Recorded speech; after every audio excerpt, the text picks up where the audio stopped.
Yes Mohan Reddy గారు మీరు చెప్పండి అసలు ఏదో ఏపీ లీగల్ స్కామ్ లో భాగంగా కూడా ఇటు కారుమూరి నాగేశ్వరరావును అరెస్ట్ చేశారు. సో కాకపోతే దాన్ని బీసీలకు అంటగట్టడం ఎంతవరకు కరెక్ట్ అంటారు? అసలు ఏ విధమైనటువంటి ఆరోపణల ద్వారా మీరు చెప్తున్నారు ఖచ్చితంగా బీసీలని వీళ్ళు బీసీలపై దాడి చేస్తున్నారని ఏ విధమైనటువంటి ఆధారాలతో చెప్తున్నారు మీరు? ఇప్పుడు తెలుగుదేశం పార్టీ బీసీల పార్టీ అని ముద్ర వేసుకోవడానికి ప్రయత్నం చేసినారు. ఎన్టీ రామారావు గారు పార్టీ పెట్టినప్పుడు, స్థానిక సంస్థ ఎన్నికలు వచ్చినప్పుడు ఆ ఎన్నికల్లో మండల కమిషన్ ఇచ్చినటువంటి 79లో మండల కమిషన్ ఇచ్చినటువంటి బీసీ రిజర్వేషన్ 29% అనుకుంటా నాకు తెలిసి, దాన్ని వీళ్ళు తీసుకొచ్చి అమలు చేసినారు. రామారావు గారు అమలు చేసిన తర్వాత అది యాజ్ ఇట్ ఈస్ గా జరుగుతూ వచ్చింది తప్ప వీళ్ళు ప్రత్యేకంగా చంద్రబాబు నాయుడు గారు వచ్చిన తర్వాత ఏమీ చేయలేదు. ఏదో అని చెప్తుంటాడు ప్రతిసారి, మా తాతలు నేతులు తాగినారు, మా మీసాలు వాసలు వచ్చాయని చూడండి అన్నట్టు చెప్పుకుంటూ ఉంటారు తప్ప ఈయన చేసింది ఏదీ లేదు.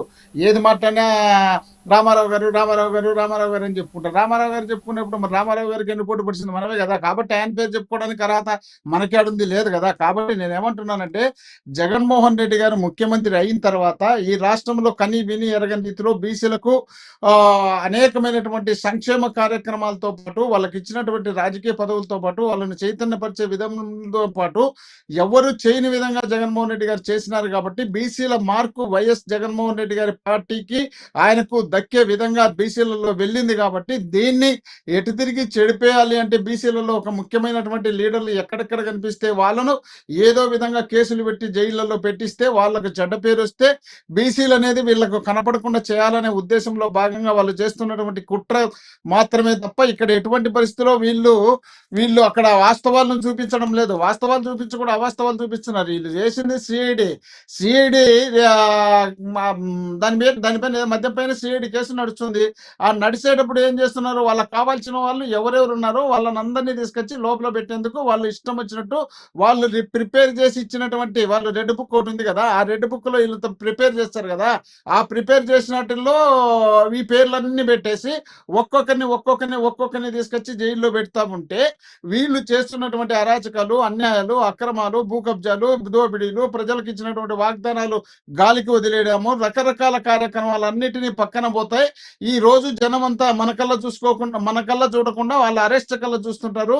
మనం చేసిన తప్పులు చూడకుండా, మనం చేసినటువంటి అన్యాయాలపైన, అక్రమాలపైన దృష్టి పెట్టకుండా ఈ అరెస్ట్ పైనే దృష్టి పెడతారు. ఈ అరెస్ట్ పైన దృష్టి పెట్టేట్టుగా మనం చేయాలనే ఉద్దేశంలో భాగంగా చేయడం తప్ప వీళ్ళు అక్కడ చేసినటువంటి నేరాలు ఎక్కడ లేవు. వీళ్ళు అధికారంలోకి వచ్చిన తర్వాత, వీళ్ళు 14 నుండి 19 వరకు చంద్రబాబు నాయుడు గారు ముఖ్యమంత్రిగా ఉన్నప్పుడు దాదాపు 25 లక్షల కేసులు మద్యం అమ్మినారు. 25 లక్షల కేసులు మద్యం అమ్మినారు. వీళ్ళు 25 లక్షల కేసులు మద్యం అమ్మితే వీళ్ళు ప్రభుత్వానికి సమకూర్చింది కేవలం 70,000 కోట్లు మాత్రమే. వీళ్ళు ప్రభుత్వానికి సమకూర్చింది, ప్రభుత్వానికి ముట్ట చెప్పిన డబ్బులు. ఆ తర్వాత మేము అధికారంలోకి వచ్చిన తర్వాత, జగన్మోహన్ రెడ్డి గారు ముఖ్యమంత్రి అయిన తర్వాత 19 నుండి 24 వరకు వీళ్ళు పెట్టినటువంటి 42,000 బెల్ట్ షాపులు రద్దు చేస్తూ, వీళ్ళు ఉన్నప్పుడు 3,636 షాపుల్లో 2,000 షాపులనే కుదిస్తూ, అయినా మేము అమ్మిండేది 20 లక్షల కేసులు మాత్రమే అమ్మితే, 20 లక్షల కేసులకు 1,06,000 కోట్ల రూపాయల ప్రభుత్వానికి మేము ముట్ట చెప్పితే, మరి మేము అవినీతులు చేసినామా, వీళ్ళు అవినీతి చేసినారా? మేము దోపిడీ చేసినామా, వీళ్ళు దోపిడీ చేసినారా? ప్రజల సొమ్మును ప్రజలకు అప్పచెప్పిన బాధ్యత కలిగినటువంటి ముఖ్యమంత్రిగా జగన్మోహన్ రెడ్డి గారు చేస్తే, ప్రజల సొమ్మును దోపిడీ చేసే విధంగా వీళ్ళు చేసినారు ఆ రోజుల్లో. మళ్ళీ ఈ రోజు వీళ్ళు ఇంకా దోపిడీ చేసుకోవడానికి మద్యంలో మంచి అవకాశం ఉంటుందన్న ఉద్దేశంలో భాగంగా రాష్ట్రంలో విచ్చలవిడిగా మద్యం షాపులు ఇవ్వడమే కాకుండా, వీళ్ళ పార్టీకి సంబంధించినటువంటి ఇన్ఛార్జీలకు, ఎమ్మెల్యేలకు మొత్తం వాళ్ళకే వచ్చే విధంగా ఒక్కొక్కరు 10 నుండి 15 షాపులు, 20 షాపులు వచ్చే విధంగా చేసుకోవడంతో పాటు, వీళ్ళు నకిలీ మద్యాన్ని తయారు చేసి బాటిళ్లకు నింపి వాటిని బెల్ట్ షాపులకు, ఒక్కొక్క బెల్ట్ షాపులో 2 లక్షలు తీసుకొని వేలం వేసి, ఆ వేలం ద్వారా వీళ్ళు బిజినెస్ చేస్తే, ఆ బెల్ట్ షాపులో ఈ బాటిల్ తీసుకుపోయినటువంటి వ్యక్తి ఒక్కొక్క బాటిల్ మీద 50 రూపాయలు పెంచుకొని వీళ్ళు చేస్తున్నారంటే, మొత్తం 1,70,000 బెల్ట్ షాపులు రాష్ట్రంలో నడుస్తున్నాయంటే, ప్రజల సొమ్మును, ప్రజల రక్తాన్ని ఏ విధంగా పీల్చి పిప్పి చేస్తున్నారు అనడానికి దీన్ని బట్టి చూస్తే మనకు అర్థమవుతుంది. వీళ్ళు ప్రజలకు సంబంధించి ఎలాంటి మేలు చేసిన సందర్భం లేదు.